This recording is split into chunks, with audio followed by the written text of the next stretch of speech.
تمہارے مال کا دشمن ہے، تمہاری جان کا دشمن ہے، اس کی دشمنی تھوڑا نقصان دے گی، لیکن جو تمہارے ایمان کا دشمن ہے اس سے بڑا خطرہ ہے، وہ شیطان ہے،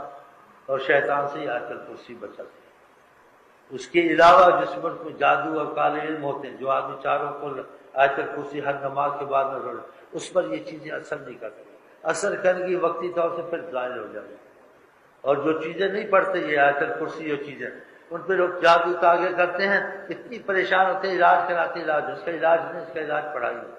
اور پڑھائی بھی تب اثر کرتی ہے اگر ابتدا میں وہ چاروں کل آیت الکرسی نہیں چھوڑتا رہا، ان چیزوں کا اثر کم ہوتا چلا جاتا ہے۔ اور جنہوں نے یہ پڑھنا چھوڑ دیا آیت الکرسی چاروں پر، کہ جادو دم یہ چیزیں کریں اور وہ پرانی ہو جائیں، پھر اس کا جانا قسمت سے ہی ہوتا ہے، بڑا مشکل ہوتا ہے۔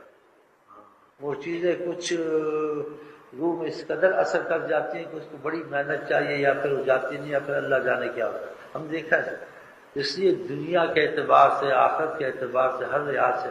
قرآن شفا اور رحمت ہے۔ اس لیے بچوں کو بھی سکھانا چاہیے، بچوں پر بھی دم کرنا چاہیے، سیب کا اثر نہ ہو، جن بھوت کا اثر نہ ہو، کہ جنات گھر میں بھی رہتے ہیں، بعض جگہ ان کے بچے ہوتے ہیں، جب بعضوں کو نظر آتے ہیں، ان پہ پانی گر جاتا ہے، کوئی مر جاتے ہیں، پھر وہ تکلیف دینا شروع کرتے ہیں، ایسی چیزیں ہوتی ہیں۔